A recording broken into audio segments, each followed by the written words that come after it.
do Guimarães falando só o Santos perder hoje, não é só perder não, o Santos se empatar o clássico com o Palmeiras hoje, o Guarani se classifica. Rodolfo Soares falando que o Guarani entrou de salto alto demais. Já o Daniel, que é Ponte Pretano, não adianta ficar justificando a derrota. O Leandro Rosic, Guarani sentiu o gol do pênalti duvidoso. Tem um bugrino aqui. Bom, o Marcelo Jardim Aurélia pergunta da ausência dos brigões, mas tem aqui uma mensagem: o perdedor sempre tem desculpa. O Aelson Pereira, ele é bugrino, hein? E ficou chateado com a atuação do próprio time. Bom, e agora as notícias do lado do Guarani depois dessa derrota, lembrando, né, tá escrito aqui, Pio, seca o Santos, porque, como eu disse, né, se empatar hoje o clássico, o Guarani tá na próxima fase, né? Exatamente isso, porque o Guarani, o Santos empatando, ele chegaria a 11 pontos, o Guarani tem 14. Então, se o Santos empatar hoje com o Palmeiras, 11 pontos ganhos, 3 de diferença em relação ao Guarani. Só que aí na última rodada, mesmo que o Santos vença e o Guarani perca, o Santos chega a 3 vitórias, o Guarani já tem 4. Então, por isso, o Santos precisa vencer as 2 partidas que lhe restam, vencer hoje e vencer na última rodada também e torcer aí pelo tropeço do Guarani contra a Inter de Limeira, senão o Bugre já classificado à próxima fase.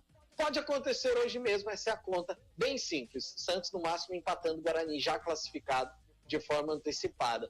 Nosso ouvinte disse aí, né, Guarizo, sobre a desculpa, o perdedor sempre ter desculpas, mas algo que me incomodava sempre, eu até disse isso aqui no Alan Al, que era, o time jogava mal, o jogador não ia bem, ele sempre defendia, ele sempre falava, não, mas foi só um detalhe, como se o torcedor fosse bobo, né? Como se o torcedor não tivesse visto o jogo.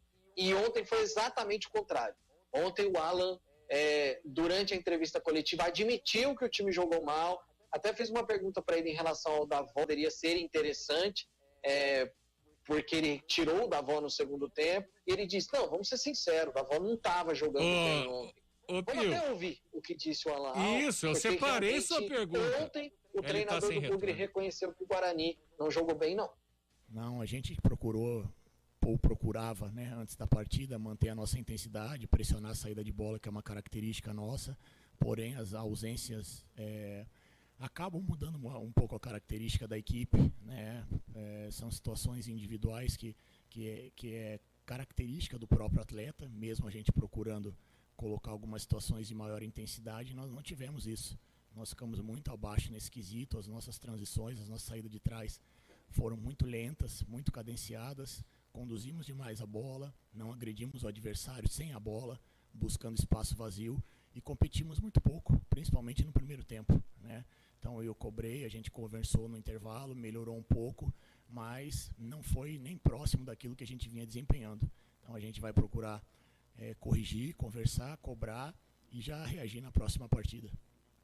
Em relação à substituição do Davó, o Guarani, as poucas oportunidades que teve foi em jogadas de velocidade. O porquê da saída do Davó? Ele sentiu algo, pediu ou foi uma opção? E se foi opção, por quê? Hoje a gente tem que ser muito transparente, né? Eu não estava numa noite feliz mesmo fazendo gol, né? Não estava naquela intensidade que ele costuma ter, de buscar espaço, de ter essa mobilidade, e a gente cobrou ele no intervalo, melhorou um pouco na segunda etapa. No segundo tempo conseguiu reagir um pouco, mas também sentiu a parte física, em alguns momentos com 15, 20 minutos do segundo tempo, estava puxando um pouco a panturrilha, mas eu acho que coletivamente, assim como ele, mas toda a equipe rendeu muito abaixo. Então não foi só pela questão física não, mas sim pelo rendimento também. Bom, rapidamente, eu não estou dando a minha opinião, eu estou apenas relatando qual foi o termômetro das redes sociais depois da partida, né, e depois até das declarações do Alan Al, porque existem muitas reclamações em relação às substituições que o Alan faz, não só no jogo de ontem, como em jogos em que o Guarani venceu. Contra o Santo André, por exemplo, o Alan foi criticado mesmo vencendo, e contra o Novo Horizontino ele foi criticado também pelas alterações que fez. E ontem achei muito interessante, foi Marcos era o primeiro nome dele, eu estava acompanhando no próprio Facebook oficial do Guarani, né? Ele dizia o seguinte, o Davó foi substituído porque ele não estava bem, então tinha que substituir o time inteiro. Ele foi o único que ainda fez alguma coisa, que foi um gol, né? Então, os torcedores não reconhecendo ou não concordando com as decisões do Alan. Mas vamos ser sinceros também que o torcedor do Guarani anda muito impaciente, né, Guarizo? E até, às vezes, muito corneteiro também, né? O time vence e vem a reclamação. Enfim, ontem, claro que uma derrota no derby dói demais, mas o Bugre, em termos de campeonato, ainda com uma situação muito boa. Não vai ter o Ayrton para o jogo contra a Inter de Limeira, ele foi expulso ontem pós-jogo, ele deu um sopapo no Niltinho, e aí o VAR mais uma vez viu, falou para o árbitro foi lá e expulsou o Ayrton pós-jogo. Em compensação, Rodrigo Andrade e Bidu estarão de volta. Só um detalhe rápido sobre o VAR, Guarizo. Ontem a gente até brincava, né, aqui no CBN Esportes, falando que, olha, vamos esperar porque o Vinícius Gonçalves lá, ele é o homem ele adora o VAR, e não foi diferente, né? Foi a 4ª decisão de VAR envolvendo um jogo do Guarani. Uma favorável, 3 contrárias. A favorável foi a expulsão de um jogador do Botafogo de Ribeirão Preto. As 3 contrárias, um gol do Davó contra o Palmeiras anulado, gol que o árbitro tinha dado e voltou atrás, o próprio árbitro da partida de ontem, depois o pênalti contra o Novo Horizontino, que a arbitragem não havia dado, voltou atrás, e ontem no derby também o pênalti em cima do Moisés, que o árbitro não viu e depois foi chamado pelo VAR e acabou dando o pênalti, Guarizo. Então, o Paulo Sabione está falando aqui que o Alan foi o grande culpado pela derrota. A manha do jogo, o Guarani caiu na conversa, disse um outro ouvinte aqui. As outras mensagens nós já falamos, e tem ouvinte aqui também falando que o Guarani se perdeu depois do pênalti, né? Que na opinião dos bugrinos não foi. Ontem até na transmissão tinha um bugrino brigando muito com a gente aqui, porque ele queria que os comentaristas falassem que foi pênalti. Mas cada um de uma opinião, inclusive o VAR disse que foi pênalti. Aonde que o Guarani se perdeu? Na escalação, João? Ou depois do pênalti mesmo sentiu muito essa marcação do VAR? Qual foi a chave para a Ponte vencer esse jogo e o Guarani ter uma atuação tão abaixo? Eu acho que o grande pecado do Guarani foi respeitar muito a Ponte. Foi aí. Não é porque jogou o Regis aqui, aí nós vamos discutir, né? Vamos discutir parte tática. O treinador sempre tem as suas razões, né? E o treinador, é complicado essa conversa, né? Porque todo mundo é treinador, todo mundo quer dar lição pro treinador. Mas ele tem as suas razões, né?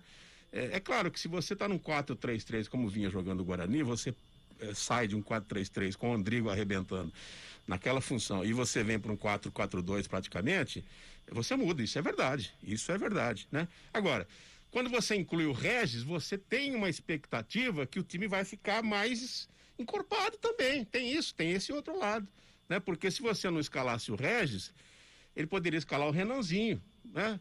O Guarani poderia ganhar o jogo? Poderia perder? Poderia. Arquiteto de obra pronta, não é mesmo? Profeta do acontecido. Essas coisas são imponderáveis, é complicado. Então, eu acho assim, não foi o esquema, não foi a mudança, não. Fez falta o Bruno Sávio? Claro que fez. Né? Assim como o menino da Ponte fez falta, né? O Yuri. Brigões. Exatamente. Os brigões fizeram falta. Isso é verdade. Mas esse é o futebol também, você tem que ter um elenco. Agora, para mim, o pecado cometido pelos jogadores do Guarani, pelo time do Guarani, foi falta de atitude. Isso poderia ser o Renanzinho, poderia ser o Matheus Souza, poderia ser até o Bruno Sávio, poderia ser o Bidu, poderia ser o Rodrigo Andrade. Né? Quando você não tem atitude, né? Eu já vi cada timaço de futebol perder jogo por falta de atitude. Então, os jogadores do Guarani no primeiro tempo, agora, mas o treinador é culpado, ele não tem atitude. Gente, você acha que o treinador, né? Você acha que o treinador, ele não incentiva, ele não estimula? Vamos! Todo treinador faz, vamos, tal. Se o treinador não faz isso, alguém do banco faz, dentro do campo, eles têm que se conversar. Vamos, gente, vamos lá, derby! Tem que ser, o derby se joga assim, entendeu? O derby, quando se entra em campo no derby, você não pode olhar para a cara do seu amigo que joga no outro time. E nós sabemos que tem muito jogador da Ponte que é muito amigo de jogador do Guarani. Ou o Índio não tem amizade com os jogadores da Ponte. Tava lá até agora, chamava Bruno Reis. Não é mesmo? Muito. Muito. Então eles são muito amigos. Eles têm grupo entre eles, são amigos, jogadores. Né? Eu não sei se o Pio quer intervir aí, mas fica à vontade. Então é o seguinte: quando você entra em campo no derby, você não pode olhar pro teu amigo do outro lado. Ele é inimigo. Naquele momento, o espírito, né? Futebol não é, mas naquele momento, o espírito. Não pode o Roberto Baggio ficar olhando pro Romário, querendo o autógrafo do Romário, numa decisão de Copa do Mundo. Pode! Né? Para quem viu a Copa de 94, viram o Roberto Baggio, o grande Roberto Baggio, admirado com o Romário. Isso no futebol é morte. Então o Guarani parece que já entrou, entrou laissez-faire, macio, meigo. Qual é a tradução de laissez-faire, João? Deixe fazer. Ah. Deixe fazer. É uma palavra francesa. Deixe fazer. Ele não toma a iniciativa, não toma a responsabilidade. Então o Guarani não teve iniciativa, gente. Não pode, gente. Os jogadores do Guarani, o time que o Guarani tem, ele não pode deixar a Ponte Preta ficar 70% com a bola. E a Ponte aqui tem que... E outra coisa, a bola nos pés de Juan Renato, no pé de Ryan. Que é isso? Aí tique-tique, o menininho pegava a bola, o Albuquerque, pumba pra trás. E você não via uma atitude, uma marcação-pressão. Aí quando saía o Davó, e às vezes até o Andrigo para pressionar, ou até o Júlio César, você via aqui o pessoal de lado, baixo. O Guarani fez uma marcação baixa, sabe, uma marcação que ele normalmente a gente não vê, tudo ali atrás, esperando a hora que a Ponte fosse fazer alguém. Então é por isso que, na minha concepção, a origem de tudo é o primeiro tempo. Por quê? O primeiro tempo deu a Ponte Preta. Sabe o que deu a Ponte Preta, o primeiro tempo do Guarani? Confiança. Isso, aquilo que ela não tinha tido ao longo do campeonato. Por que a Ponte foi buscar o segundo gol quando tomou o primeiro? Porque ela estava com confiança. Ela percebeu que o bicho não era tão feio. Os jogadores da Ponte perceberam, falaram, peraí, a Ponte tomou um gol de contra-ataque. No escanteio. No escanteio. Então, ela estava com a iniciativa do jogo. A Ponte estava com a iniciativa do jogo. Aí ela toma um gol de contra-ataque do Davó. Muito bem. O natural, talvez, a compatibilidade pela qualidade dos dois times, era o Guarani, naquele momento do empate, ele ir para cima. Aconteceu ao contrário. Por quê? Porque a Ponte Preta tinha adquirido a confiança do primeiro tempo. Por que a Ponte Preta adquiriu a confiança do primeiro tempo? Porque o Guarani não teve atitude, não teve competitividade, né? Não teve confronto, não provocou erro nos jogadores da Ponte. Então, eu acho que o primeiro, por isso que eu falo, muito mais do que o pênalti, muito mais do que a escalação, muito mais do que um ou outro detalhe no jogo, a Ponte jogou com um moleque de, acho que não tem nem 20 anos, o Albuquerque, que não tem a mínima condição de jogar um derby, o menino, e ele jogou. Ele foi com a calcinha suja lá, com a cueca suja. Ele jogou na esquerda, né? Na esquerda, exatamente. Se ele joga na direita, a gente poderia ter uma ideia melhor. Mas ele jogou tremendo o jogo inteiro. Como aconteceu com o Ludic, naquela partida em que o Ludic saiu como herói. Porque ele fez um gol. Então tem muito detalhe. Agora, o grosso, né? Sem adentrar aos detalhes da movimentação, das estratégias, ou até da parte tática, o que decidiu o derby foi a atitude. Eu achei assim, o que decidiu o derby foi a atitude dos jogadores da Ponte em relação aos jogadores do Guarani. Não foi futebol, não foi superioridade técnica, não foi nada, foi atitude.